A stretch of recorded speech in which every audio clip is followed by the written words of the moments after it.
order, and if I can get a motion to approve the minutes from, do we need to approve Dan participating remotely or? Yes, submitted. Yes, no issue. Okay. I had something go on Monday. I had to redo my whole. We have one request from Dan Smith to participate remotely. And it falls within FOIA guidelines, and his reason falls within FOIA guidelines. So I believe we should go ahead and approve it. Anybody? Second.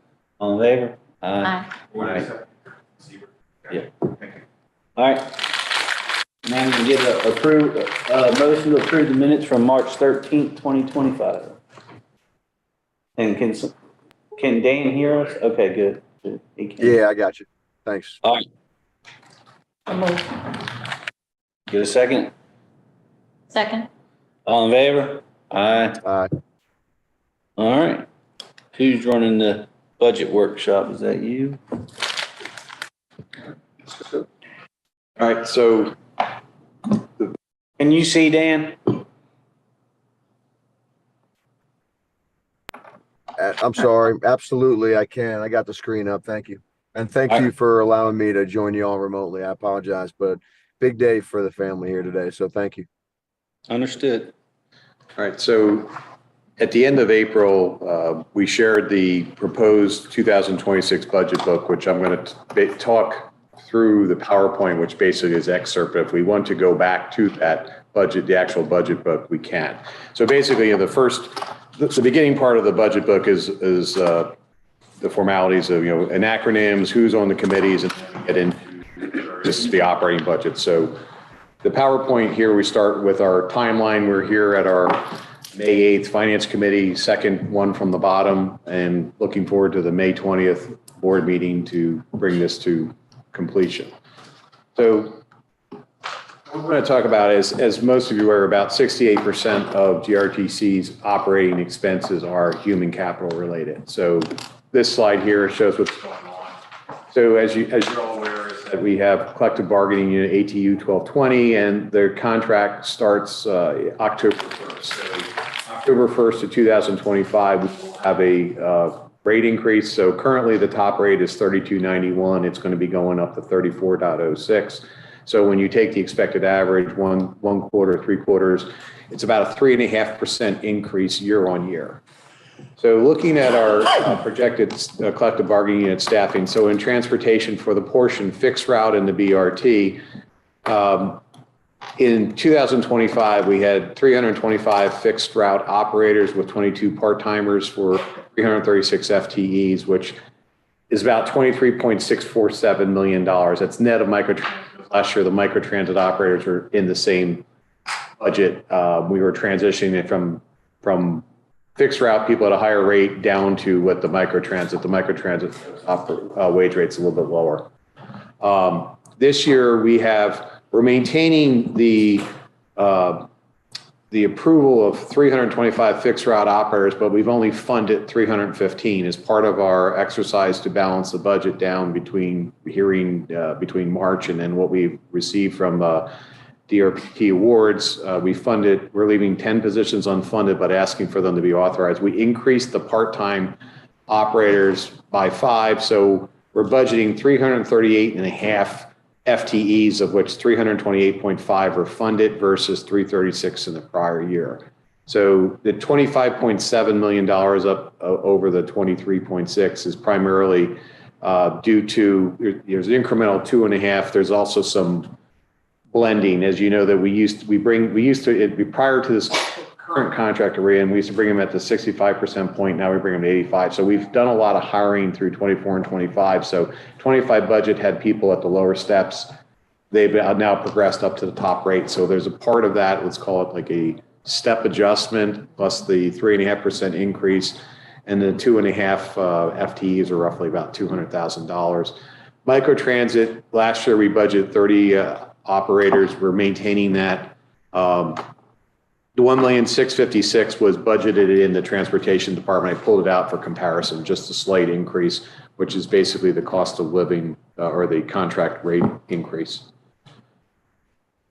On the I'm sorry, just one question. So the 315 funded positions, I'm assuming there must be some vacancies existing if there's 325 fixed route operators in the 25 fiscal budget. You're not firing anybody. You're not. No, we were It's my like 320 or so. We had a Yeah. couple vacancies. We're getting close though, but it's a good point. We are managing the training classes to make sure that we don't put ourselves in that position. Are you hoping for advertising funds that come in favorable that allow to get back up to the 325? Because if we're only funding 315, even though 325 are authorized, we can't go over 315 unless you have some other revenues come in, right? Yes. Play it by ear. We're giving ourselves flexibility if we do have. If we have some favorable revenues, then we could bring in some more operators. That's the goal. Okay, all right. So then on the, Yes, Dan. on the maintenance side, we had 52 collective bargaining unit positions for 3.1 million. So this year we're requesting 58 million. 58 mechanics at 4.367. I was trying to get it in there. So, but as you can appreciate, we're with the preventative maintenance requirements from the FTA, as well as you're aware that we're bringing in different vehicles. We're bringing in Arctics. We've got 4 Arctics here that we've received and accepted between, let's see, March and April timeframe. We've also have electronic vans. So we're kind of shifting. So we're making sure with all those different vans we have the Electric vans. It's a You said electronic. electric vans. I knew what you meant. It's a long day. I translated. And then on the non-bargaining unit side, 16 positions. The biggest pieces in the safety side, we have 6 safety ambassadors. And in planning, we have a capital project manager and a planning manager. Marketing is the outreach coordinator, which, as Jim alluded to, if we have a focus in marketing, we can get more advertising and more sponsorships. HR, one position of HR coordinator. We're looking down the road as future ERP implementation. And as anyone has been through one, you can appreciate that a lot of work in HR and implementation. Finance, this is a half-year funded payroll clerk for redundancy and also looking forward towards the ERP project. Facility maintenance, assistant facilities manager, and if you were here about 2 hours ago, you could appreciate, we need some help monitoring the buildings and making sure it's all temperate and everything goes well. And then the other portions is 3 supervisors in transportation and 1 in microtransit. Microtransit, we're rolling out additional zones, and transportation, we were probably a little bit didn't have enough supervisors on the street for the current service that we were providing. Next slide here. Here is the operating expense assumptions here for the revenue miles and revenue hours. So as you can see for fiscal 26, we're forecasting 6.8 million revenue miles, down slightly than the 2025 budget assumption of 7.1 million. We're trending about 6.86 million, both of which are increases over 24. So that's kind of one of the things where we unfunded 10 of the positions just to, as we see that with the loss of VCU sponsorship and changing some of the frequencies on the routes, to balance the budget, make things work, we felt that was the appropriate way to proceed. In addition, you can see the similar trend in the revenue hours, 577,000 revenue hours, an increase over 24, slightly down from the trend from 25. Can I ask a dumb question? Why is it called revenue miles and revenue hours? Oh, technically, if you're collecting fares, yes, but Okay, all right. just to keep the lingo. Okay, all right. We just don't say miles and hours, so we make sure people are not throwing in all the non-revenue hours. So service is another way to say it. Okay. Service hours. Okay, I just wanted to be sure because I assumed it had some historical reference, but yeah. They taught me that when I got here. Yes. So here is, as you recall from the January meeting, we renewed our medical. So this is 4.65% rate increase. And you can see that down here, it's about a $410,000 change on the premium, and it results in about another 100. So about $500,000 increase just on the core medical program, just on rate. That's obviously due to claims experience and so forth. So just some background perspective. This is an eye chart. I'm not going to spend a lot of time on this, but in the left column is our fiscal 2020 actual, and on the right side is our fiscal 26 proposed budget with stops of 24 actual and 25 is adopted for the key drivers. So up in green, this is our human capital related. So as you can see in the far column, compound annual growth rate, if someone's not familiar with, that's basically the percentage for each year to grow from the base year of 2020 to 26. So if you had even growth every year, this is what it would be. As you can see, some of these, the numbers are almost double digit up in the green for the human capital. In the middle for the state of good repairs items, some of them, middle double digits. And then in the blue band, this is our care on demand and care, double digits as well. Going down to the bottom in the box, in the white on the bottom, you can see some of the metrics. We're about 121% increase in operator headcount since 20, about 107% increase, or it's 7%, 21% increase in headcount, 7% increase in maintenance. The top operator wage rate has increased 43% since 2020, and that's a function of when we ran our last union contract, there was a lot of competition with CDLs coming out of COVID, long haul drivers, as well as we were competing with amongst ourselves for school bus operators and so forth. So the market demand set the price up. The next line, the pension contributions are up 34%. So that's a function of the union contracts with the GRTC share. And then you can see the last two line items are the revenue miles. They're up about 29% since 2020 and about 25% up on the revenue hours. So these are showing the escalating costs that we have incurred over the last 5 years while being zero fare. Hey, John, can I ask you something way back? So just taking the first line, for example, mechanics wages. So you've got that compound annual growth rate of 10 between 2020 and 24. And then it's 9.61 from 24 to 25, I guess. No, so it's the 10.8 is from 24 to 20. The 9.61 is from 25 to 20. And then the 8.16 is from the fiscal 2026 back to the 20. So it's always using 20 as the base year. So it's just, I should explain that. So it's 4 years and then 5 years and then. So that So you can see our rate is sort of just Dropping slightly, but. right, but it's proportional to trends. Correct. So you can see that, from fiscal 25's adopted budget was 2,968,000, only went up 3 million. So you would expect that the growth rate to go down, compound annual growth rate to fall because it kind of plateaued. And this just reflects trends. Correct. This shows what has happened in our business. So when you look at the wages, so then you go down to the bottom and you see that, okay, we had about a 7% increase in volume, which would be the heads, but we've got a 43% increase in rate. So we have a rate and volume increase. Just kind of puts some perspective on it so that we can see what's driving our costs. Okay, thanks. So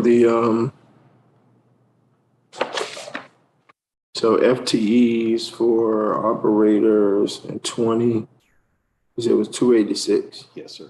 24, 329, which is a little over 40 more than another 30.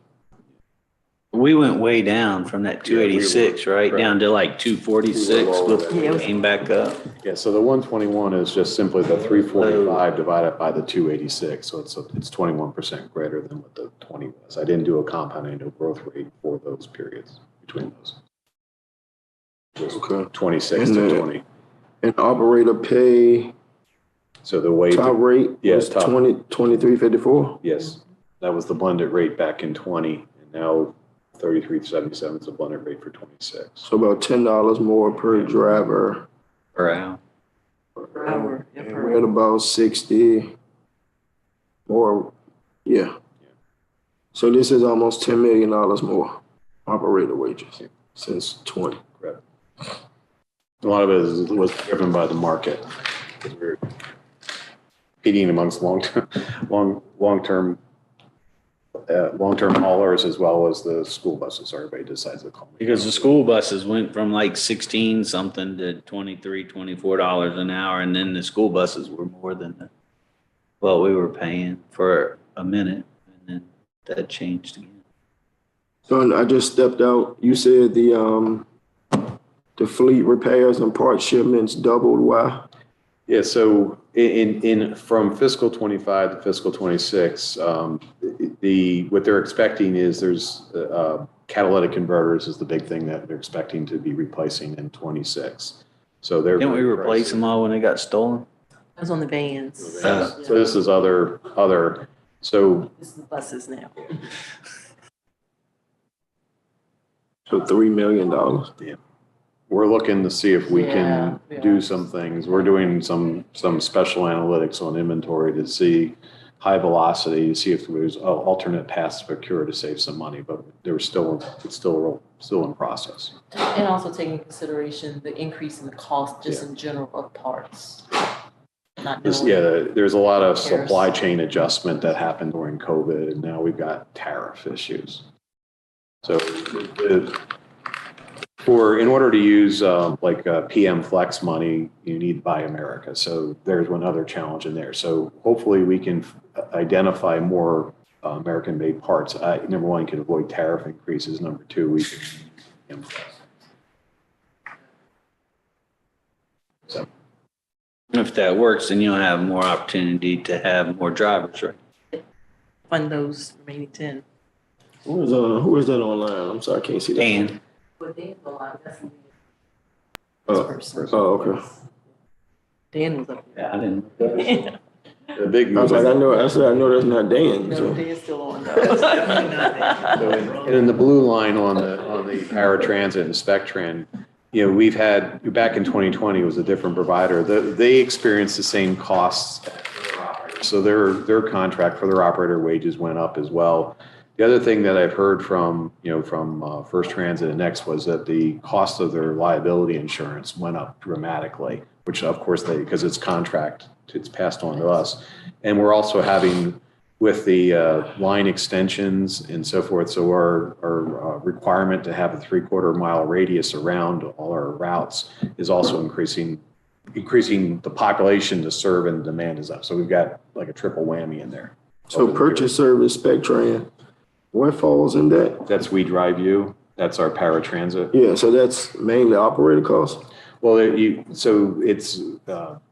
ahead. there's fixed costs. There's a fixed cost of the contract for them to operate. We provide the vehicles and the maintenance and the fuel on it. They provide the logistics and the operators. So So we paid them $10 million. Admin staff too. Huh? Admin staff. So that's almost half of what we pay out. It's a lot. And that's all. If we're supplying the vehicles and everything else, is it cheaper to bring that in-house than it is to? we're doing a study right now. We're looking at that. We have a study going on currently to take a look at that. You'll see that. Paying for everything but the drivers, then And the coordinating, right? Schedule, yeah, through the. they're scheduling, Yeah, they have schedulers, dispatchers, customer. they're doing that. Reservationists. It still seems like a lot. How many drivers do they have? You know? 90, right? 90. Yeah, I think by contract, they're required to have 95 full-time and a few part-time. So they'll give you the same rate increase as collective bargaining? They have their own contract. They have a separate contract. They are under ATU as well, but their rate is lower because they are non-CDL, so they don't pay them as much as we pay our CDL drivers. They'd be similar to our microtransit people. That is correct. Yes, yep. They'd be similar to our microtransit. Right, we do have that model with our microtransit. And our microtransit does make more than their operators.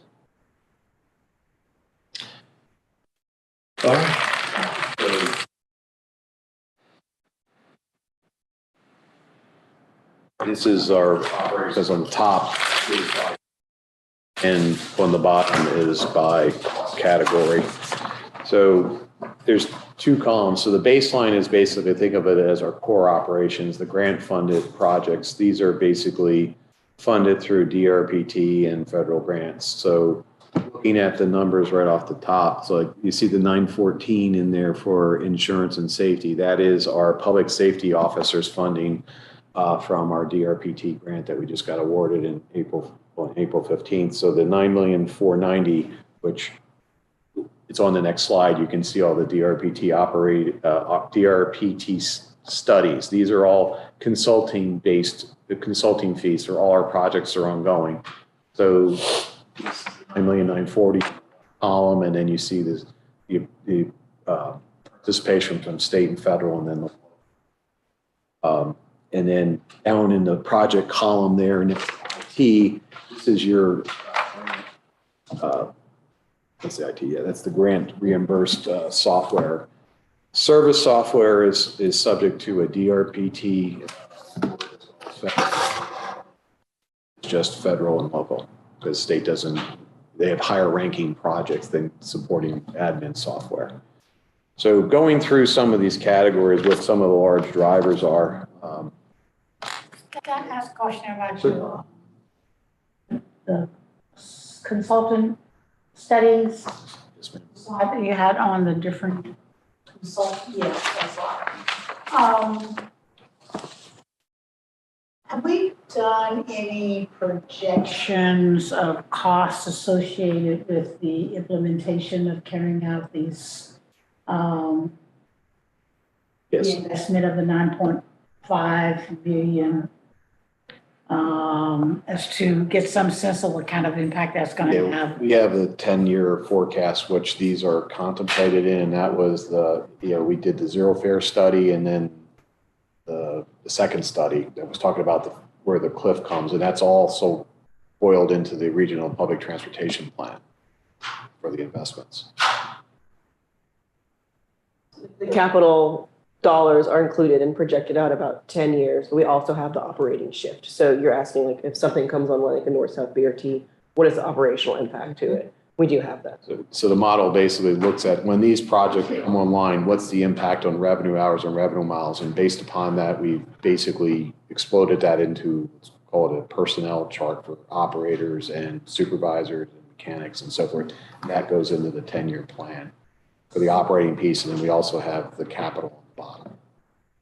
So we have projected revenue needs based on these investments that we've made in the plans and studies over the next 4 years. We could say what increase we need to leverage in income on an annual basis to address operation and capital based on what we have in the pipeline. And what is our process as it relates to adding any additional studies, any additional potential increase in operation or capital?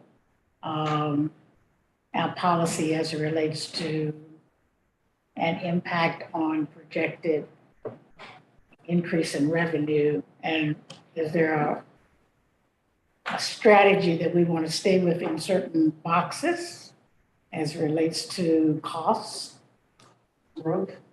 Yeah. So I mean, as John mentioned, the regional public transportation plan, that working effort with the jurisdictions kind of lays out the priorities. And in that, we plug that into the 10-year plan. Just having it up right here, the main impact in 4 years is the western extension of the BRT that adds up to roughly 115 million as kind of new operating costs with that.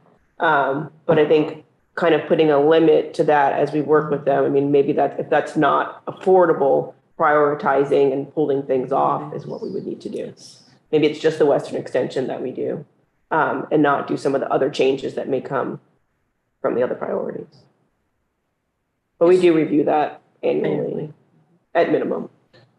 We update it as soon as when we get the proposed budget to adopted budget, we put that in and reanalyze it and go back out and look at the projections for revenue miles and revenue hours, see if there's any changes. We update for the collections coming in through CBTA, and that's where a lot of the, the regional public transportation plan, the amounts that went into the CBTA reserve are earmarked for these service fundings when we go online. Okay, so I guess the question I'm asking is whether or not the board should have any policies as it relates to expected growth in revenue and expected growth in expenditures to, I mean, because we do a lot to do assessment of performance evaluation based on some of these kinds of things, and the budget is not there. It has a negative impact. But then I think also we should have some regulatory policies that they're flexible. I'm not suggesting that they're so hard and fixed, but at least we are projecting what we want to see our growth. And that should be driven by goals that we want to see accomplished in the region. I mean, if we want to, you know, be a super fast, with many bus rapid transit or something even greater, then, you know, that's what we want to do, then we also would know what kind of projected growth What the cost we would be. expect that it could, you know, that we want to obligate ourselves to achieve. All these DRPT grants, they were the applications at some point in time by the various years that we bring to the board in January before we file the DRPT application. So I know that they're, in previous, we briefed the board on what they were and sought approval to put the applications in. So I know at Finance Committee, we have shared that. We're not disputing, I don't think she's disputing at all that the board agreed to it. I think the question is, should the board be looking at it further down the road to understand if we accept these grants, what that's going to do to the budget so that we can decide whether or not it's time to accept those grants or whether maybe we should be looking at focusing on a higher priority that we know that we have to fund. Like, I don't think you're saying, you can correct me if I'm wrong, but I don't think what you're hearing is the staff is doing anything wrong. I think it's the board of the board of this GRTC that is actually talking to itself. Right. To set expectations so that staff knows exactly how to function and which direction to go. I think that's what you're saying. I think, So we do have to set You priorities heard because we me. know there's a finite Kind of laying out the budget. process. There's not unlimited. So the board definitely would have to set the priorities on what they want to see move forward before some of the other projects, because we can't do them all. We just don't have enough. And I'm saying in addition, you can help me out, because this is not unusual. People always say, I think she's saying this. Well, I thought I heard John saying, hey, we did this because you told us to. And the answer to that is yes, we did. That's true. But now we're trying to check ourselves so that we make sure that And it's kind of set priorities. And there's a two lever, because when most of these will have contracts that are above the board limit that come to the board for approval too. the board retreat also, we will revisit this, just like last year when we listed all of these projects and made you guys kind of prioritize. Same sort of exercise. I can't remember which ones came up, but that was kind of that effort for priority amongst the region, what to look forward. So that same exercise and probably even more depth will be at this board retreat. Not sure if we're aiming for July or September. I think that's a concern that the board's had in discussions with each other is that we've given you a go vision. And then when there was funding that didn't necessarily go with the go, y'all were left in a position of, well, are we getting mixed messages? And we're trying to check ourselves to make sure we're not giving you a mixed message. And we also have gone through a period of time where we've seen some one-time funding that have made it possible for us to be go. But then it's And not we there know that's anymore. one time. And so if our planning is, our go plan is based on one-time funding, it's not effective, you know. And I'm sure we check ourselves when we do the annual review of that kind of stuff, but I do think that it's important that we. When does this go? I think in September. I think July is too soon. You guys. But if you want to do it So sooner, we we can get make it work. through- So is this gonna impact us with the passing of this budget? No. No, 26, I think that we have worked out. It's 27 and beyond that we need to be checking ourselves on. but not that I think that it would have any impact on passing this budget. I do think we need to talk about our reserve policy and whether or not that's part of the process that we need to be thinking moving forward, because, you know, we haven't defined, I mean, there are some real things that are out there that we take seriously as to whether or not we have revenue to implement the plans as well as, you know, no fair and other kinds of things. Yep.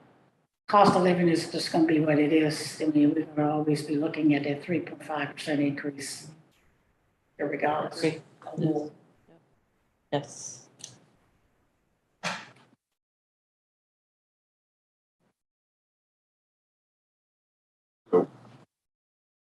Some of the highs, I'm just looking at the increase year-over-year.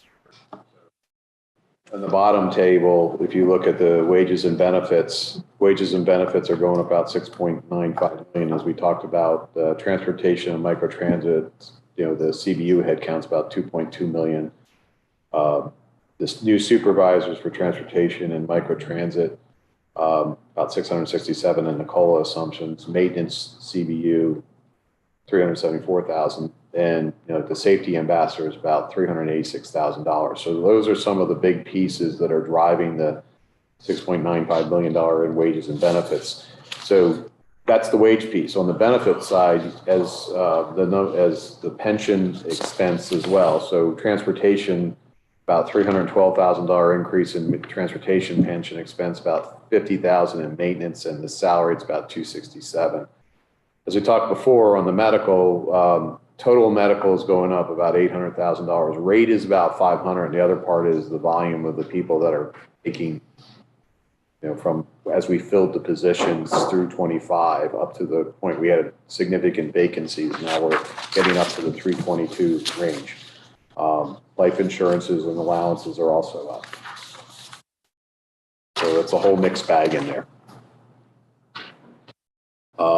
You look at the next line, you know, SGR and maintenance, that's up, you know, the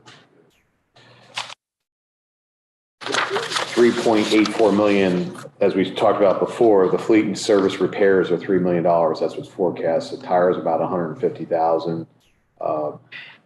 Buildings and grounds at 350,000, some of the big pieces.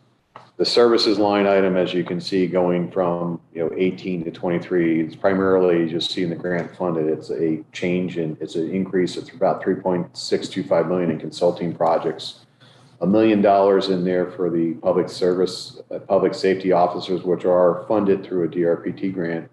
And SpecTran is going up. That's our paratransit service by 1.6 million.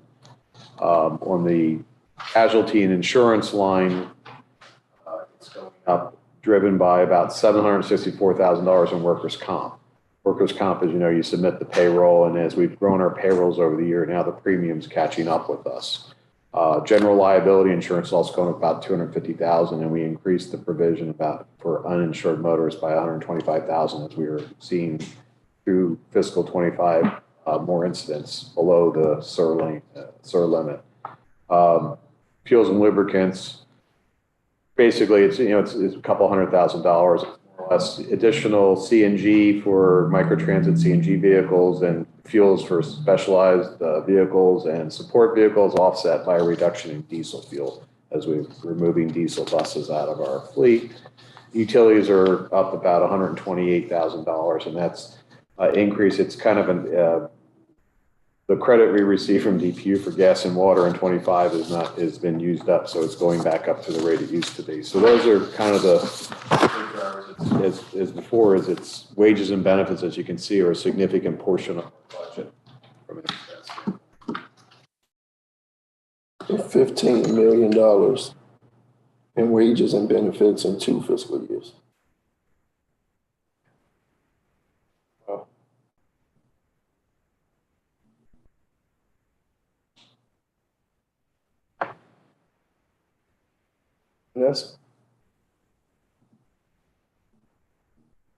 we did the increases with the union when? 23. So why, tell me again, why is it? Well, so they're ramping up we were down as low as in the low 220s. So then you get a full year effect year on year for the vacancy factors.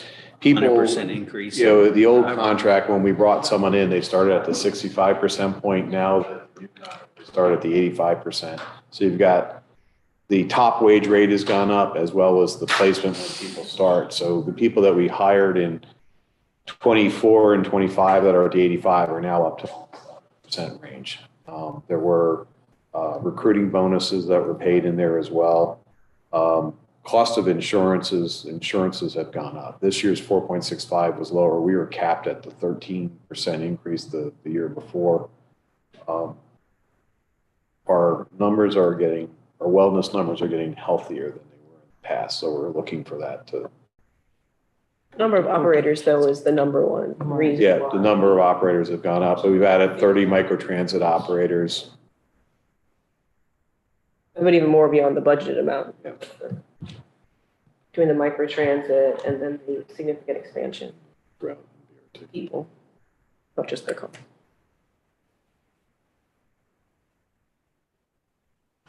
So you said no share cost for microtransit.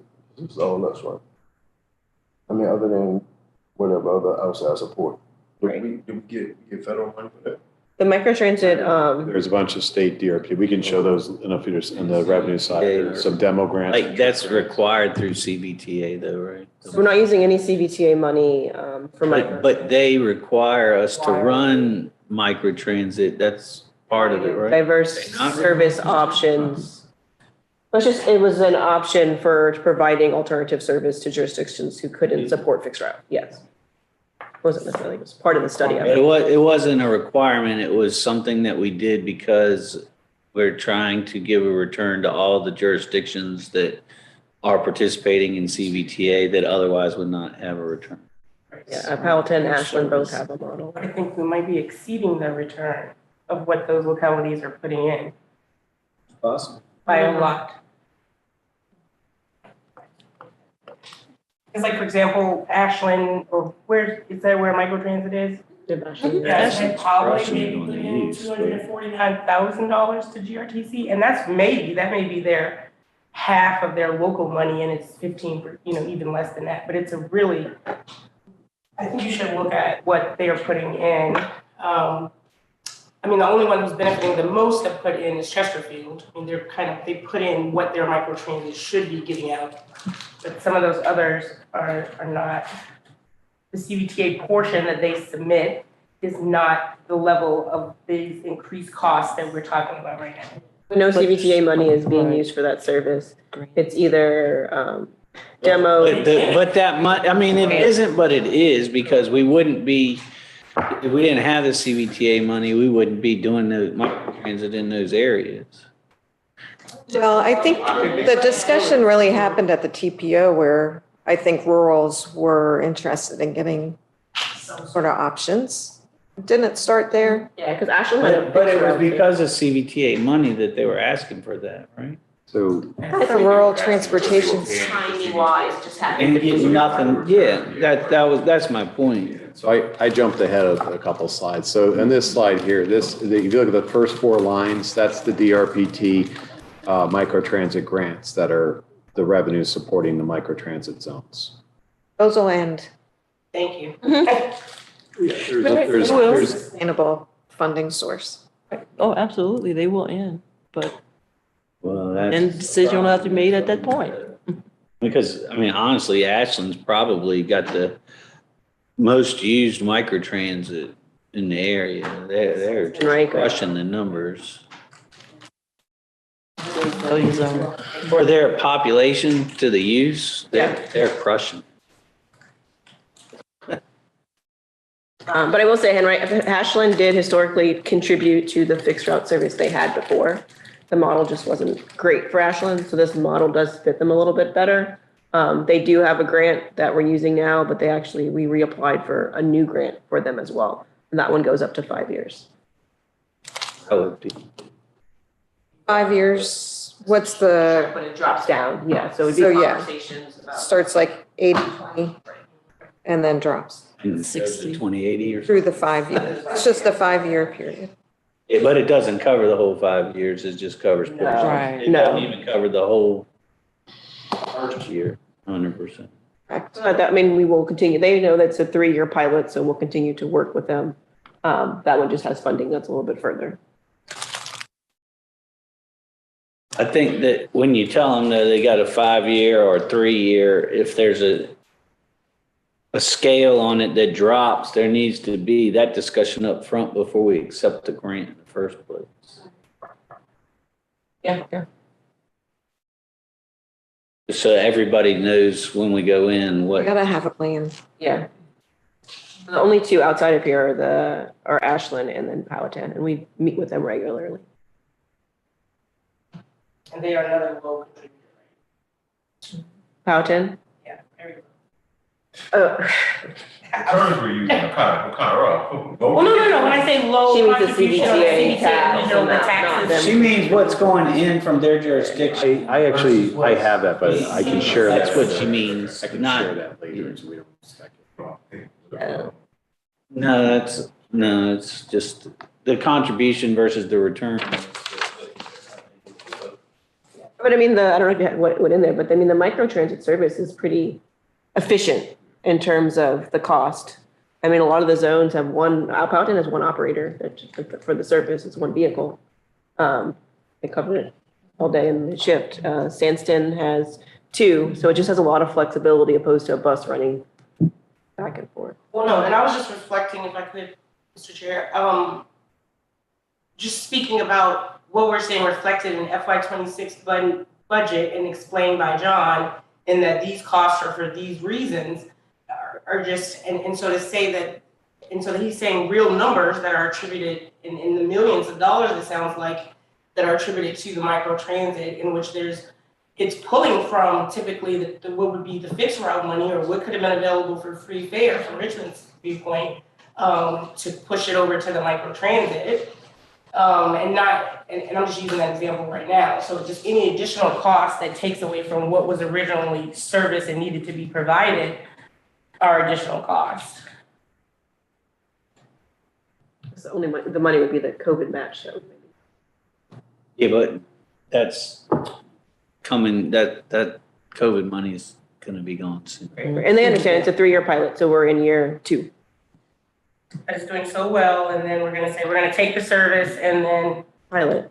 it's Yeah. gonna And then it's gonna blow up. Yeah. Well, but, excuse me, to what I hear you saying is, has there been any thought with the microtransit service, which sounds like a great service, by the way, that component might in the future have a fee associated with it? Absolutely, yeah. So the 3-year promise was free, and then we'd most likely move to a premium service model where they actually have to contribute fares. Okay, So we're actually looking at that right now. okay.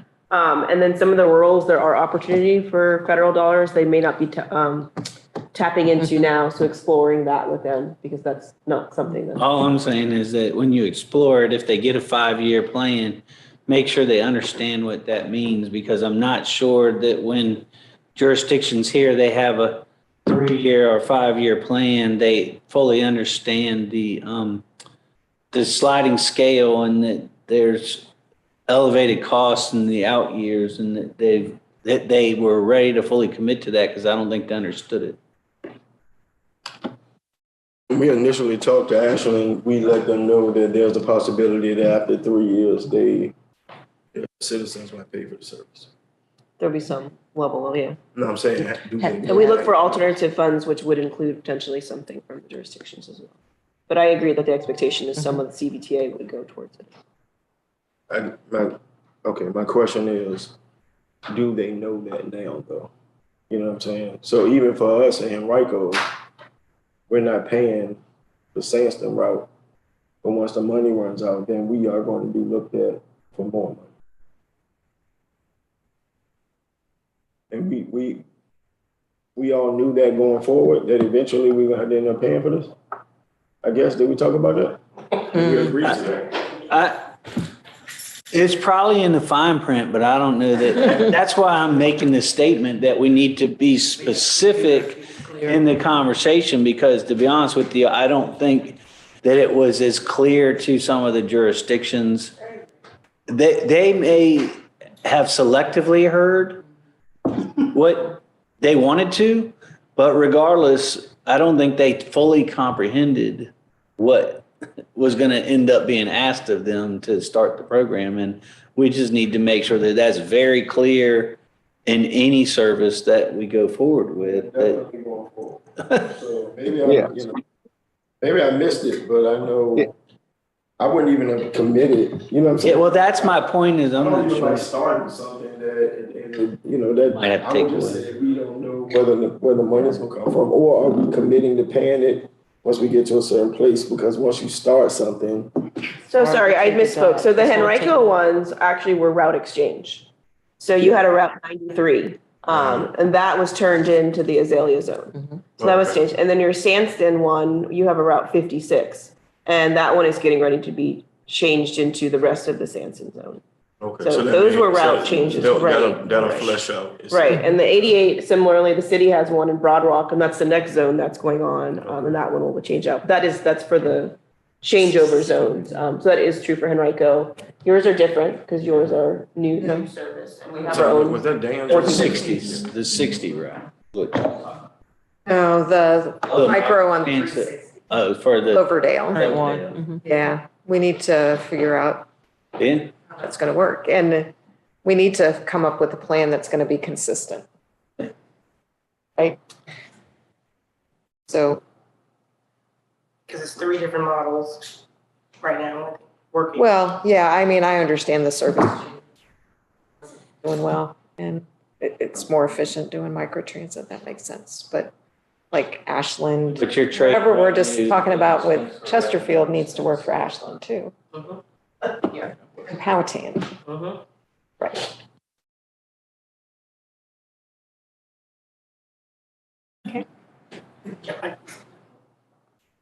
I think Dan was trying to say something, Mr. Chair. I think Dan, maybe I'm crazy. No, I heard him say He's agreeing with you. Yeah, I think he just agreed with you. So the next, the first key revenue assumption is zero fares continue. This chart here is from 23 to 26 proposed, the different sources of zero fare. So for 23, 24, and 25, we had the trip grants from DRPT. We had the VCU contract. We have 1 month, because that's an offset. That contract goes from August to July. So we got 1 month of VCU budgeted at 100,000 in 26. The GRTC portion of 2 million for 26, that's basically the interest earnings off of the CVTA funds that we maintain. Business partners, that's our advertising program. City of Richmond is pledged $1.5 million. And then we also have a CMAQ rider incentive program grant that we're waiting to be finalized or approved. So the sum of that. What's the duration of that program? Is that 1 year? For every year. Every year, you try each year, but it can change in amounts, and you could not get it, right? Yes and yes. Yes, right. So can I ask a silly question? There's been zero fares for 5.5 years? Is that a reasonable? To 20. That's right. Yeah, close. yeah. Okay. So isn't it at some point, is that going to be something that the board is going to sort of say, we definitely want to be a zero fare organization, right? I mean, I don't know, I'm I think asking the we've question. made because this it's been 5.5 statement. years. Now, we've had some change on the board. I think the board, up to this point, has had that intention. But we've also known that the out years were going to be very difficult to maintain. And we haven't come up with a plan to be able, it can be our intention, but we haven't come up with a plan to solve the deficit yet.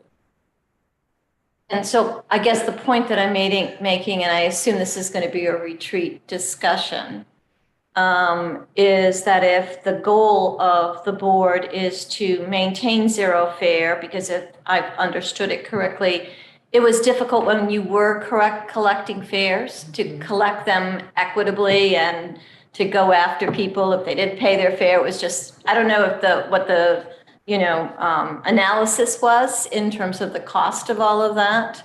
But if there's a will of the board, to say that, this particular organization is not going to charge fares, then I think we just need to start thinking that way and not carry this, because this just means that this is a fully subsidized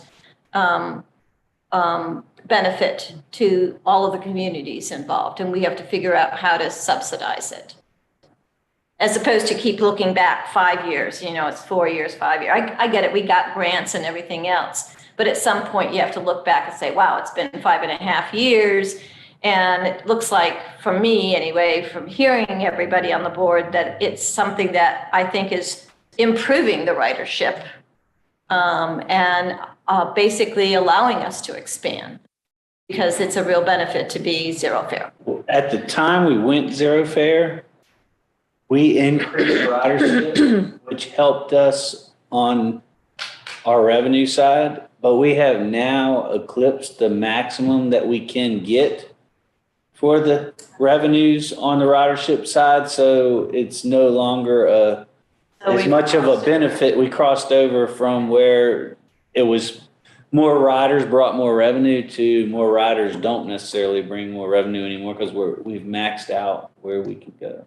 Which goes back to the whole grant question of, if we keep expanding and there's no revenues tied to all those additional mileage, because that's why I asked why it's revenue, because to me it's like mileage means expenses, and you were saying revenue, and I'm like, it's an NTD, it's a train. I understand it's a terminology, but in my mind, I'm it like. would be revenues if there was If there was revenue, yes, exactly.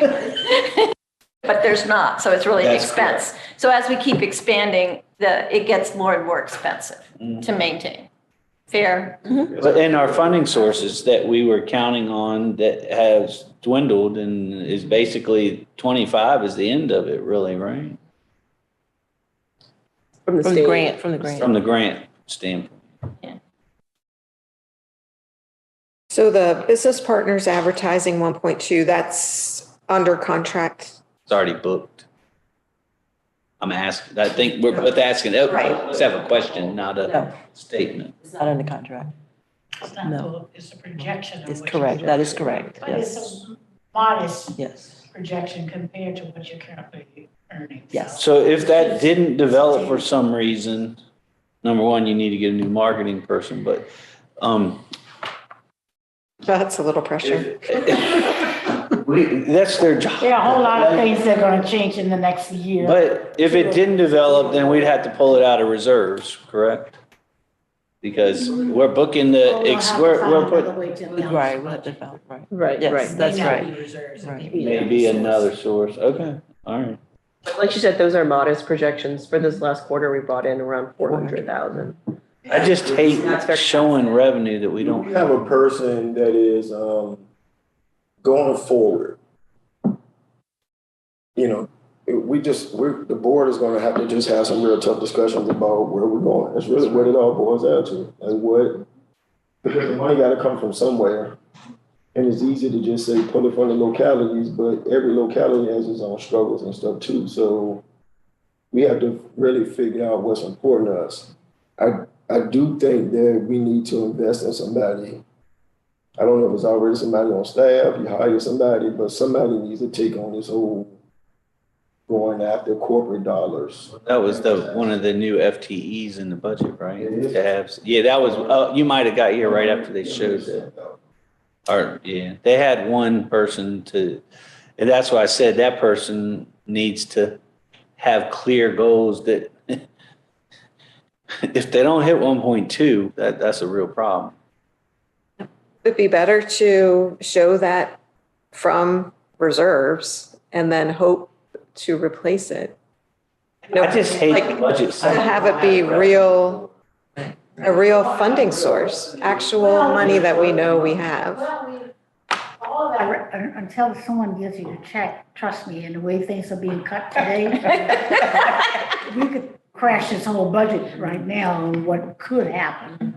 I mean, you know, even if it was riders, you know, all of it is based on trends and projections that are reasonable. Even the CBTA. We just don't wanna, I get what Jim said, I get what Ellen's saying too. I mean, the whole budget is a speculation, so. But It's our best management Right. projections. On the other hand, we also don't want to just be putting numbers in the budget and just hoping. Yeah. You know what I'm saying? Like manna from the sky just gonna fall. No, we have to be real intentional about where it's gonna come from and who's gonna go get it and all of that type stuff. We have a person on staff that's her sole focus, her Okay. jobs. Can I say one thing? And actually, they projected $2 million for the revenue, and they're only putting in the conservative 1.2 in the actual budget on that. And then on the other thing with the free fare and the ridership, remember with the state TISDAC formula, it's one pot of money, and any movement during that year on ridership, so we go back to fare and our ridership cuts in half, then we have an opportunity for that 19 million that we get annually to get cut in half. Yeah. So we have to be careful about thinking about it, because the TISDAC, not so much maybe for the Fed number, because you see that hasn't grown as much as we've been able to even plateau it with the state. But again, when that number comes around, if WMATA comes in and comes, because we stole, I don't want to say stole, but we got the allocation of WMATA's ridership money when they went down, it shifted over to Richmond. And so if we don't hold it, but the next time they do and it's annually, then it'll say, hey, WMATA increase, they get a little bit more money. And that same pot shrinks our number and goes over to wherever. So we're leading right now. Not anymore. It just happened this year. We got less. We got $1 million left. I'll let John On this slide explain. here. Yes.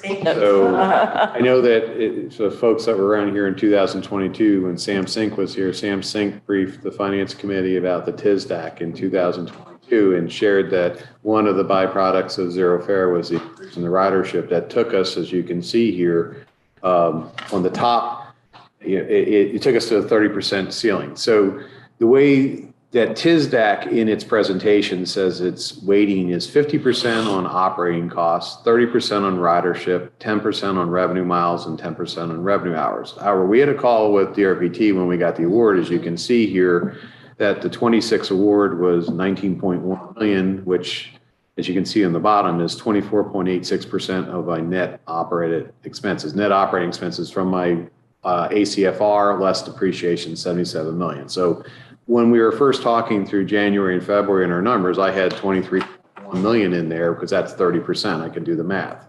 So what they explained to us, they take those weightings and then they calculate passengers per revenue hour, passenger per revenue miles, cost per passenger, cost per whatever, there's 5 of them.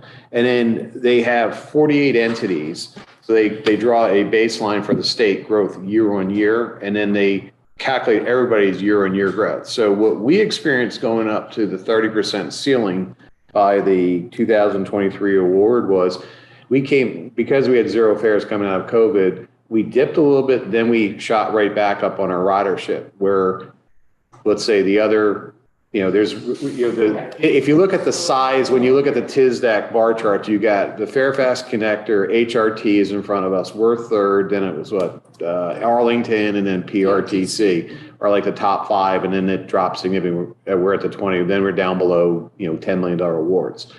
So what they're saying is that in this year, which caused us to go from 30 to 25, is that not HRT nor Fairfax Connector, it was like Arlington and PRTC and some other smaller ones, they had significant growth year to year that was greater than our growth. So therefore, the pool was 128 million in 25. I was told it contracted to 127.2, and then someone else said it contracted $1.5 million. So the overall pool contracted, and the story is that our growth, our annual metrics are top. However, our growth from the numbers that they're using from 24 to 25 are less than the growth of other ones from 24 to 25 because they've recovered that. So it may go. So we've asked to model this out. Might have grown too fast with the fare free. TISDAC is actually looking at their meetings to talk about the formulas. So my comment in the call was, it seems that the formula is driven towards growth, but not sustainability. So theoretically, if you're putting all your money for growth and no sustainability, what ends up happening is you grow and then you don't have the funding, so you cut. So is that a good use of the money?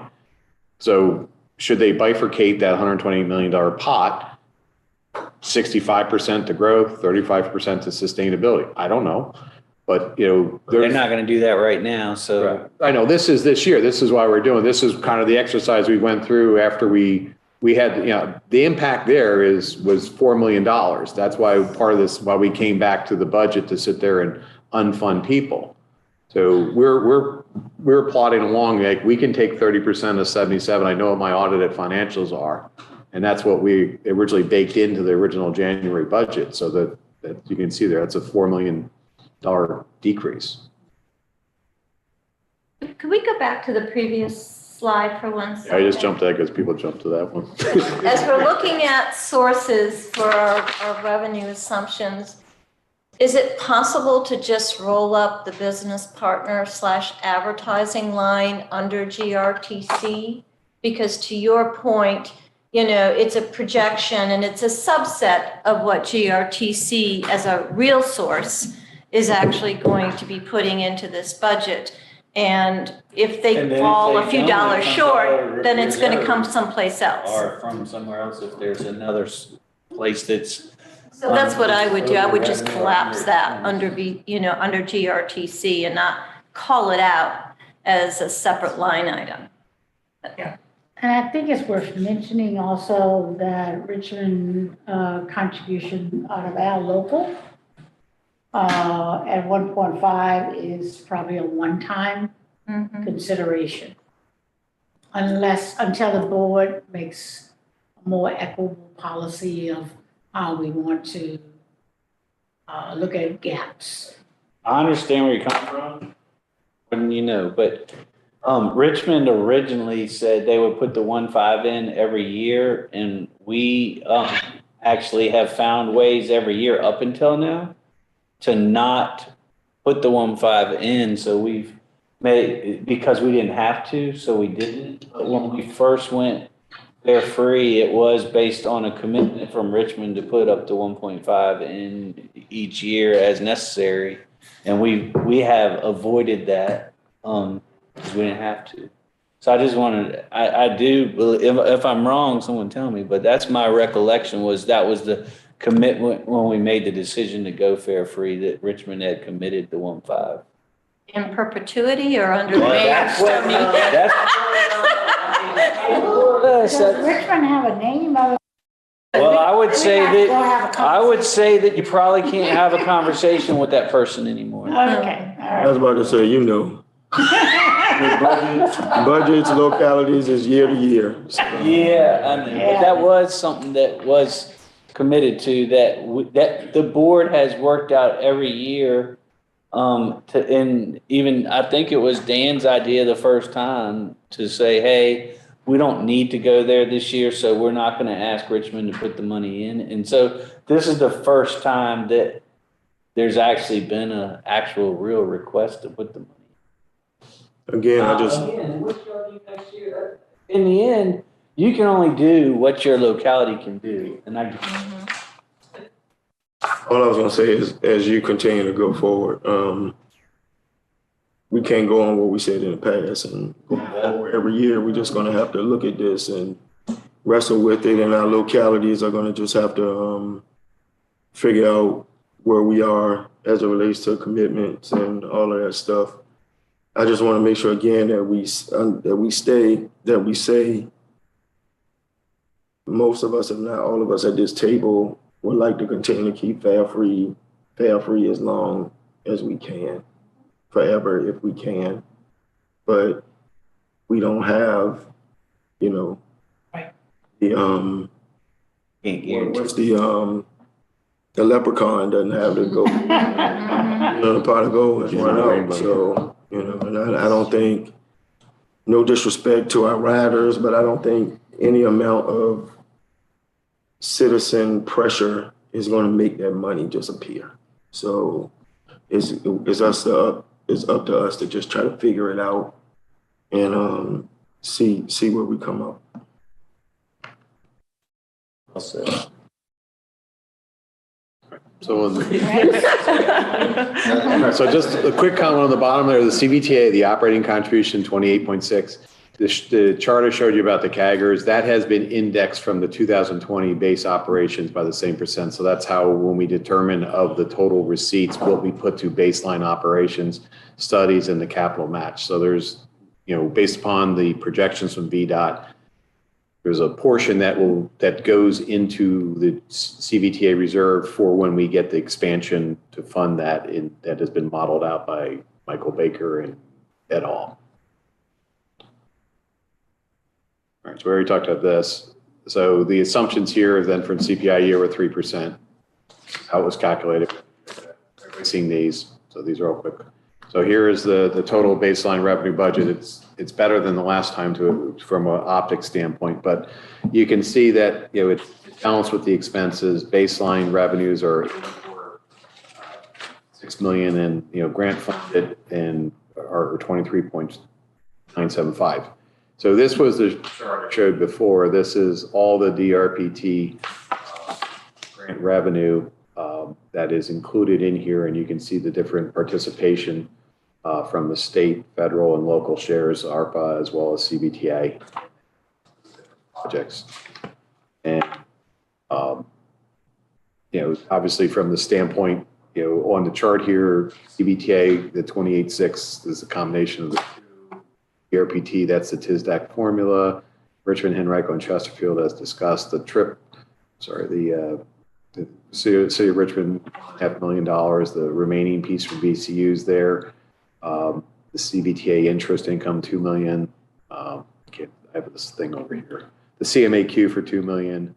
And then we have $14.6 million of 5307 flex. So that's 10% of the annual award for ADA contract, cost of contracting, and the balance would be PM eligible salaries and parts. So $3 million part increase would be coming out of PM revenues. And then you can see here that we have $1,769,000 in here of CARES revenue. And then we have the VDOT grant revenue for the line extensions. That's our Route 1, 19, 7A, and 7B. And then we have the federal portions of the grant reimbursements. The business partnerships, that's our advertising revenue. We have $200,000 in here from City of Petersburg contribution for the express routes, and $1,480,809. That is a combination of interest income, which is about $900,000, and less is the leased personnel from RideFinders for about $500,000. What'd you say about VCU? VCU is up there. That's because their contract ran from August 1st of 24 through December to July of 25. So there's 1 month. So okay. So how much was that? 100,000. Yeah. So it was 1 point. So have we been able to move the needle at all with advertising? With BC. Trying. Not in a comparative sort of way. Trying. Have they committed to anything? No. They submitted things to them, they reacted and came back and said no to that, but sent them other options. It's just a comparable budget number to what They were, or even what Meredith said. So VCU on the call pretty much committed to trying to work with us in some way, even if it wasn't a donation, that they would do some advertising. So we need to hold their feet to the fire. I mean, it's on all of us to do that, is what I'm saying. So, because I was on the call, so I heard it, so, yeah.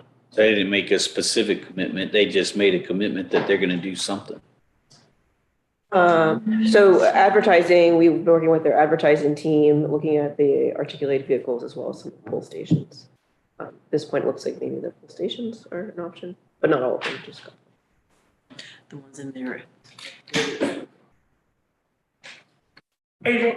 If I could, I just had one question about the Petersburg.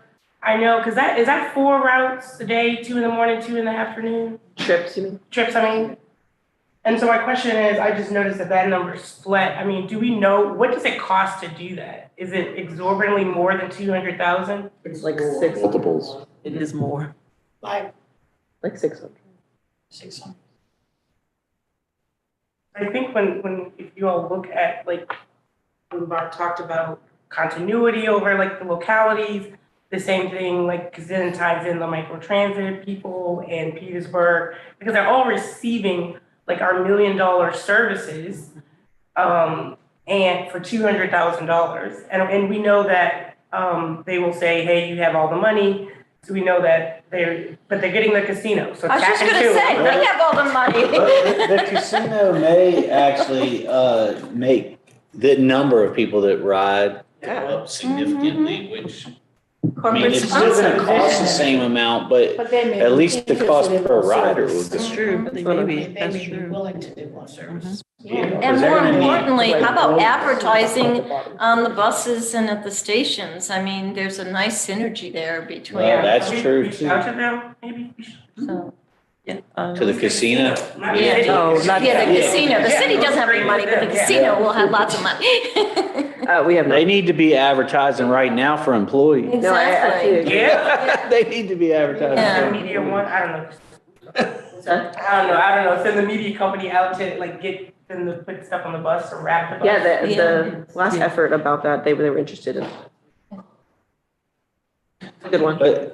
But I do think moving the 1.2 into GRTC contribution and then trying to get that money back through advertising is at least it doesn't, it looks less like funny money to me.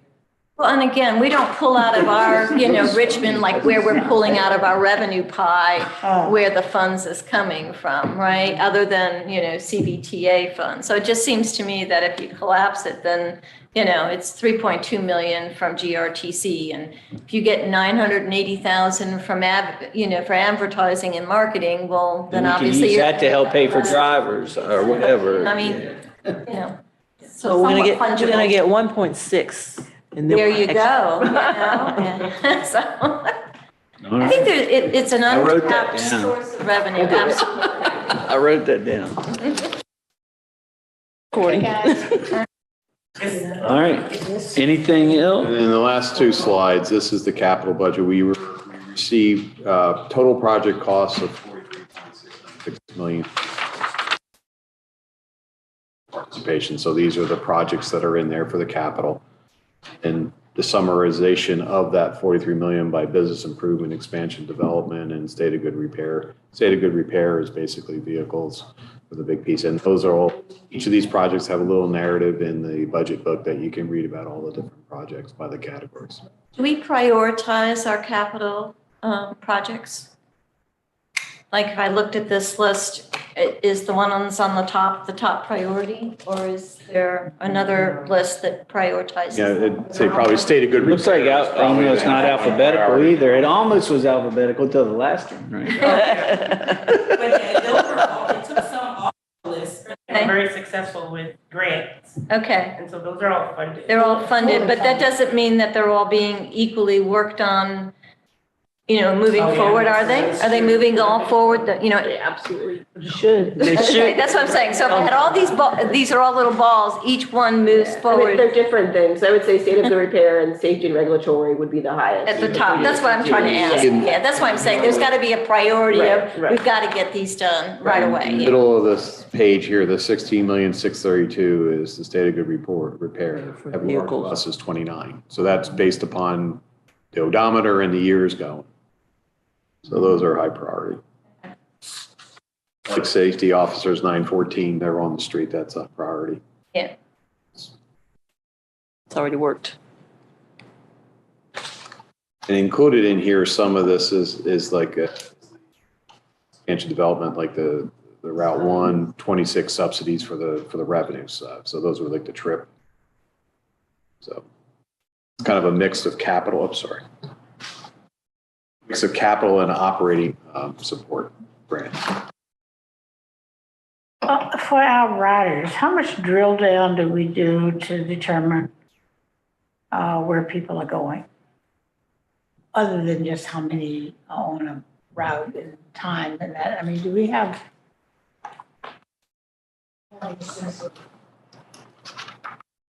where our customers' activities are going? Every three, well, we can do it Study. based on hotspots where they're going, getting on and off. We can see that with the destinations. But as far as an individual, we do a survey every 3 years for origin, destination, actually ask them that question. Where are the hotspots? Just Downtown. They are downtown, not necessarily going out to the perimeter to jobs or shopping or whatever. Downtown, Willow Lawn is another one, Southside Plaza, and then you'll have some disbursements like going a little bit further out, like Short Pump area, but really the concentration of majority is Willow Lawn downtown. Okay. Okay, that's good to know. so with those, with that information, are there parking hubs or something at that location that make it beneficial to them to ride, to do the transit? Willow Lawn is for sure, right? I would think maybe South Side as well. Maybe. Like, why are they going there? It's a mixture destination. I mean, also it's where the routes connect naturally. Connection. Like Southside Plaza has like 5 or 6 routes that come together there. Willow Lawn, that's end of line of the Pulse and makes connection. But also it's also a main destination place itself. Yeah. And then downtown is a mixture of people getting off, but they're also walking to their final destinations. But of course, it's where transportation is too. Answer your. I guess I'm more equally as interested in seeing if we're having a sense of ridership leaving the city going, because we always talk about Richmonders getting to job markets. But if the majority of the riders are still coming into the downtown, of course, I realize, like you said, there's different bus routes that connect, certainly is going to have more traffic. Right. But if we're not seeing a lot of migration of where people are moving from one destination and going to another. So they're absolutely doing that. I mean, just the concentration though, in terms of where that is used. But I mean, if you look at the Route 1A, I mean, people are at all those bus stops. Same with the 19, people standing in the dirt on the 19 at every bus You stop. always say 19 and one. Like Sorry, I do say that. The 1A is going to Chesterfield Town Center. The 19 is going to Short Pump. Now we know. Just checking it. All right, check us on that. Yeah. We live and breathe it, so apologize. If you have a destination like for us, like River City or for their sports center, you can actually geotag and you can use phone information to figure out where people are coming from, where they're going. The problem with the bus is unless you got them all to connect to Wi-Fi in the bus somehow, I don't think you could distinguish between the person on the bus and the person in the car next to them. Right, that's right. There's no way to pull that data, and Chips now. Microchip. but you still couldn't tell if you had a microchip if they were on the bus or in a car next to the bus. I think they do have apps to do that. I think How to it's track it. Just start as I'm here at your disposal. How to track. That does that. Yeah, I've seen info on that. Any other business? Oh, thank you. I heard you. And I need to go too, so. Mr. Chairman, do we want to do a recommendation to the full board? Does anybody want to make a motion to,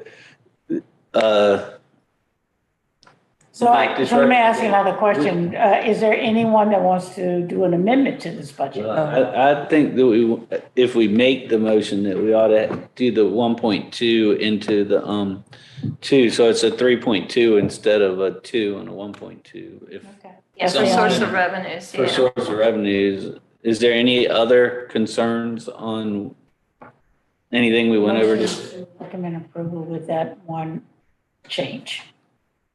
Get a second? All in favor? Aye. You in favor? Okay. All right. I didn't hear Dan, but we'll go. We have a majority, so we're good. All right. We're good. All right. Now, any other business? Thank you, Mr. Chair. All right, we're adjourned.